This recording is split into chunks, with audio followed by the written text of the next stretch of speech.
Ya, inilah ada kumpulan dari beberapa netizen yang mengkritik dari Gus Miftah ya.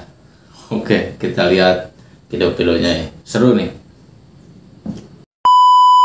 Gus, lu ceramah pakai kacamata gelap lu. Kayak Om Deddy mau podcast, tau gak lu? Kacamata lu kegelapan, jadi nggak kelihatan tuh harga diri orang. Tapi Gus ini maksudnya ngelawak guys, ya. Nggak usah dihujat, jangan dihujat. Ketawain aja sambil nyawa ninja. Tebas dah diem-diem gitu. Nggak usah dihujat, capek. Itu juga temennya sebelahnya ngakak banget ngakak. Emang lucu banget ya pak? Iya. Buset. Bye-bye rahang lu nyangkut. Ntar mangap mulu lu kayak logo Hokben. Mau? Jangan. Tapi BTW nih Pak Gus nih ngomong kayak lancar ya, kayak orang habis minum Yakult. Lancar banget gitu. Kayak yang sering ngolok-ngolok orang, kayak yang sering menghina orang yang dibalut dengan kata bercanda gitu. Sering ya Pak? Jangan gitu apa? Katanya kalau orang begitu ntar meninggalnya dikubur pakai playdoh. Mau? Saya mah nggak mau. Udah bapak mending pulang dah. Pulang sana. Ngumpet di samping hordeng. Bikin malu keluarga. Tahu kalian berita yang lagi rame ini, tentang si Gus-Gus ini. Gus-Gus ini yang mengolok-olok tukang ST. Kalau kau bikin tadi itu di Tanah Batak ceramah kau kayak gitu, kau olok-olok tukang ST di Tanah Batak. ST itu ku muka kau Gus, biar tahu kau Gus. Iya ampun, belum selesai kita sama Agusnya. Agus ini datang lagi kau Gus ya. Baru dikasih jabatan dikit udah tinggi kali kau Gus. Astaga. Belum lagi kiri kanan kau itu ketok-tok. Aduh, kalau di Batak kau udah dijambain mama-mama Batak kau kayak gitu kau. Astaga. Tinggi kali kau Gus. Jujur teman-teman, yang paling aku benci kali, yang paling aku palak dan jijik kali macam muka kata, aku tengok jelebok kata, itu ini yang paling ketawa. Kau bayangkan kalau itu bapak kau bayangkan kalau itu mama kau. Kala-kala binatang kau bikin, sumpah aku. Otaknya kemana? Ini ada orang lagi jualan, kok goblok-goblokin. Ya Allah ya Rabbi. Kita tuh minimal ya. Salah satu yang sering diingatkan oleh Allah Subhanahu wa taala, afala ta'qilun. Mana otak kau? Jangan sementang kau naik jabatan, jangan kau berada di atas. Bos, gak semua orang akan di atas selalu. Gak semua orang akan di atas. Efek sampingnya nanti anak-anak kau, keturunan kau pun akan digitukan sama orang. Kau percayalah, kau tengok aja, ku tunggu kapan kau turun. Es tehmu oke lah. Alhamdulillah masih banyak mau beli. Orang mukmin bukanlah orang yang suka mencela, bukan pula orang yang suka melaknat, bukan orang yang berkata keji, dan bukan pula orang yang suka berkata kotor. Ini nasihat gratis untuk Anda, tak usah bayar. Tapi kalau Anda mau es teh, silahkan dibeli. Hari ini saya sakit hati banget melihat postingan ini di mana-mana. Ini bukan orang tua kita ya, tapi sakitnya itu kerasa banget gitu. Dan yang bikin saya sakit hati lagi, yang ngomong begini itu adalah tokoh agama. Yang pengikutnya banyak, yang bakal banyak dicontoh orang. Ini kita nggak ngomongin golongan-golongan ya, mau NU, Muhammadiyah atau apapun itulah.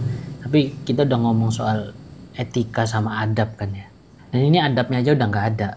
Aslinya orang ini udah banyak banget kontroversi ya. Cuman saya nggak peduli, nggak ikut campur. Cuman kali ini kayak sakit hati banget, kayak pengen speak up. Dan buat pengikut-pengikutnya juga sadar gitu loh. Kalian cari guru yang bener gitu loh. Dan bahkan ini masih ada yang ngedukung loh. Jajaran punya jamaahnya. Jadi itu ya wajar-wajar saja. Gak masuk akal, wajar-wajar saja. Gus, yang namanya Gus bermasalah mulu. Kenapa sih heboh aja beberapa minggu belakangan yang ada Gus-Gusnya bermasalah mulu, Emang kenapa sih jualan es teh? Halal dia nggak ganggu orang. Tapi kan ada klarifikasinya gitu. Tapi kan ujung-ujungnya tetap dibeli. Bukan masalah dibelinya ganteng, dibeli ngehargain orang bisa nggak? Kalau nggak bisa ngehargain, tutup mulut lo.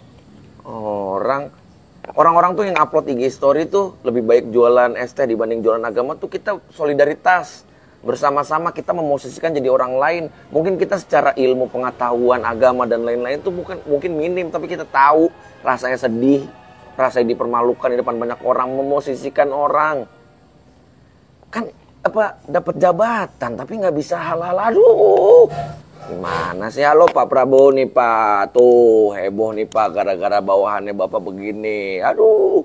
Gimana ntar klarifikasi gitu terus. Makanya jangan sampai nggak ngehargain orang. Emang nggak bosan apa klarifikasi mulu template-nya? Kesalahan, klarifikasi gitu aja terus. Berubah dong, berubah. Nggak mungkin bapaknya nangis di situ, nggak mungkin.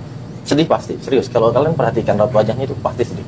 Dan yang ketiga, kalian perhatikan orang-orang di kanan kirinya. Tertawa seolah-olah kayak bercanda seperti itu pantas. Padahal nggak pantas sama sekali, serius.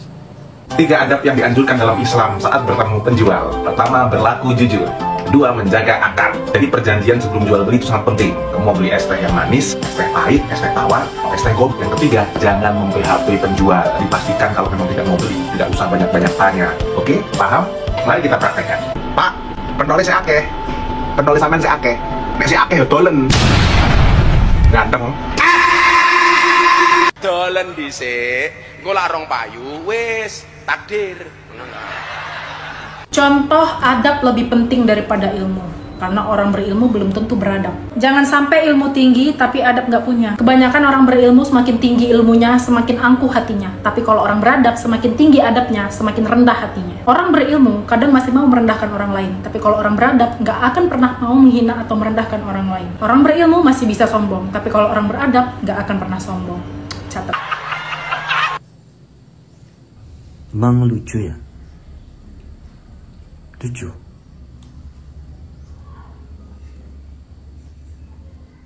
Sama sekali saya tidak menganggap diri saya lebih baik daripada orang ini. Enggak. Cuman Anda ini dianggap orang yang besar di negeri kita. Bapak penjual es ini, ST ini, memang dia bukan orang yang besar di negeri kita ini. Tolong, jangan direndahkan begitu. Memang dari dulu saya nggak ada expect sama orang ini. Jangan menghina orang lain.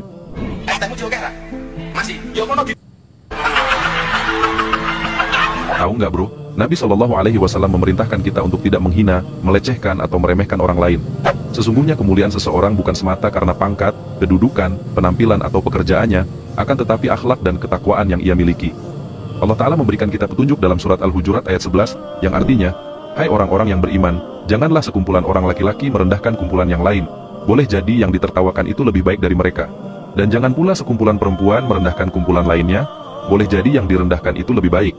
Duduk di UMKM, milik saudara kita sendiri, ya sesekali perlu kita ramaikan. Walaupun kadang-kadang kita tidak haus, kita tidak lapar, tapi ketika ngelihat saudara kita ini usahanya maju, itu kita ikut merasa bahagia. Toh nanti kalau mereka sukses juga uangnya akan kembali kepada agama Islam. Maka jangan segan meramaikan, menyemarakkan dan membahagiakan saudara kita dengan membeli barang dagangannya. Barakallahu fikum. Assalamualaikum warahmatullahi wabarakatuh. Sampaikan salam saya kepada penjual es teh tersebut, teman-teman. Melalui video ini, bismillahirrahmanirrahim, saya izin untuk mengumrohkan beliau. Insya Allah di umroh akbar saya di bulan Ramadan, saya akan berangkatkan di awal Ramadan beliau untuk berumroh. Tolong yang mendengar, melihat video ini untuk segera nge-share atau memberi tahu info saya. Tolong hubungi nomor admin saya yang ada di bawah ini untuk kemudian konfirmasi di mana dan daerah mana di beliau tinggal. Insya Allah kami akan uruskan untuk umroh di awal Ramadan.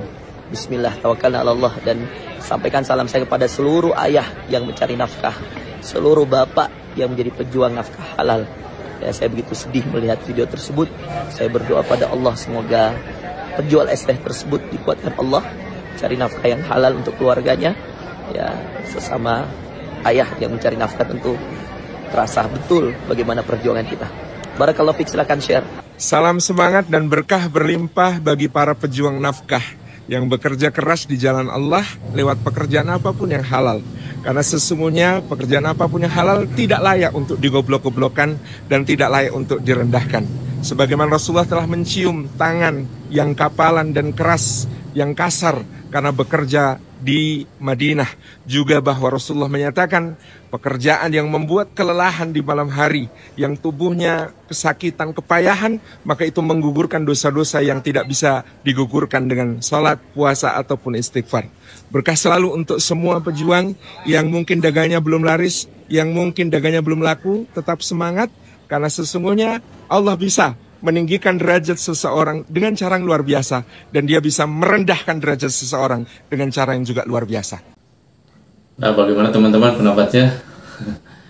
Silahkan ya, yang mau menanggapi tulis di kolom komentar ya. Sekian dulu, wassalamualaikum warahmatullahi wabarakatuh.